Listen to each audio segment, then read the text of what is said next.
Então agora nós vamos proceder ao cálculo da constante R, que é a constante do gás ideal ou a constante dos gases, certo?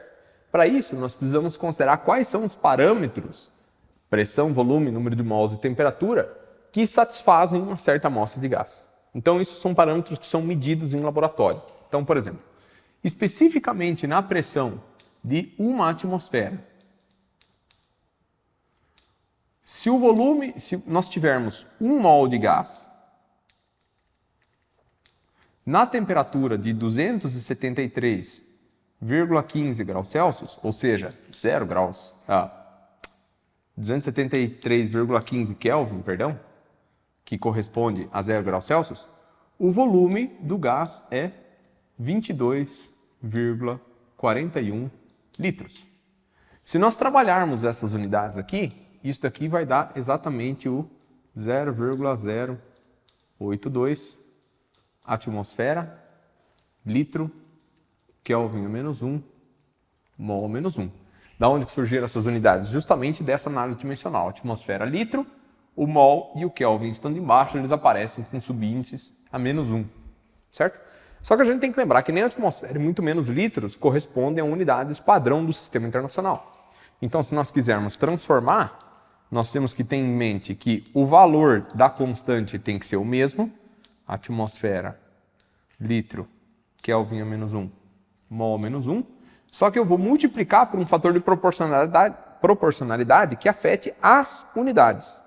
Então, por exemplo, se eu quiser transformar a unidade de pressão de atmosfera para o sistema internacional, eu tenho que tirar a atmosfera e colocar o valor de pressão no sistema internacional, que é Pascal.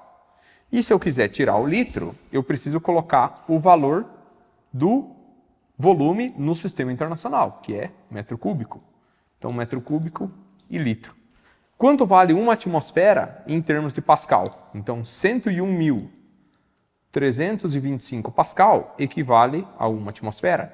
Da mesma maneira que 1.000 litros equivalem a 1 metro cúbico.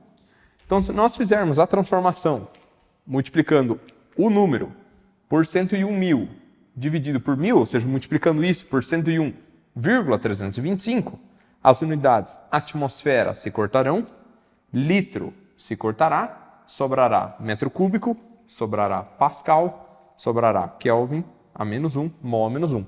E o resultado será 8,314 Pascal, metro cúbico, Kelvin a menos 1, mol a menos 1.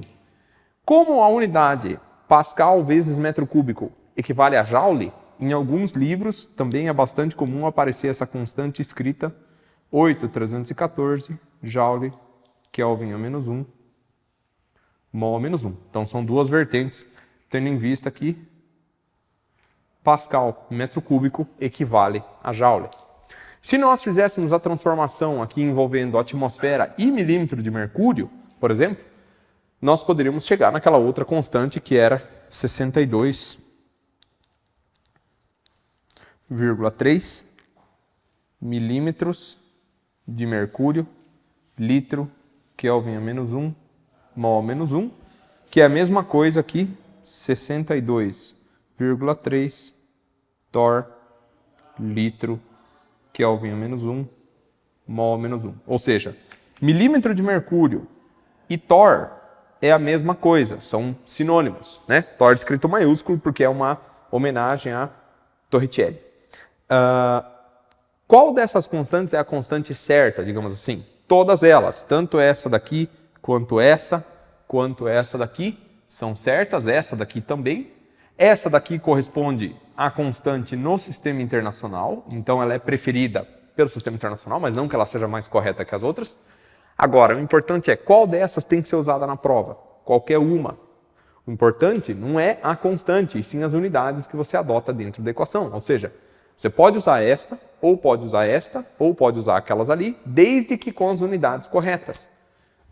Não tem como usar esta constante com a pressão em atmosfera, não tem como usar esta constante com a pressão em milímetro de mercúrio, não tem como usar esta constante com volume metro cúbico, e assim por diante. Então, trabalhando as unidades corretas, vocês têm liberdade para escolher qual das constantes serão feitas.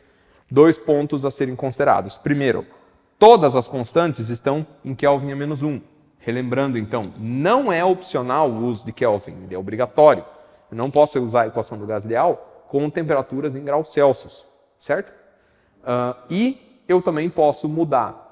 Se eu tenho uma igualdade que relaciona um valor com 4, significa que essa equação tem o que a gente chama de 3 graus de liberdade. Ou seja, eu posso modificar quaisquer desses 4 valores aqui, 3 deles arbitrariamente. No entanto, o quarto valor vai ter só uma situação dele, um valor dele que vai satisfazer a igualdade. Então, tendo em vista que eu tenho 4 propriedades e elas se relacionam por uma constante, dessas 4 eu posso sozinho mexer em 3 delas, mas eu não posso mexer nas 4 simultaneamente, porque daí eu infringiria essa igualdade. Ou seja, posso modificar num sistema ao mesmo tempo 3 funções de estado, mas não posso modificar as 4. A quarta tem que ser determinada pelo valor das outras 3.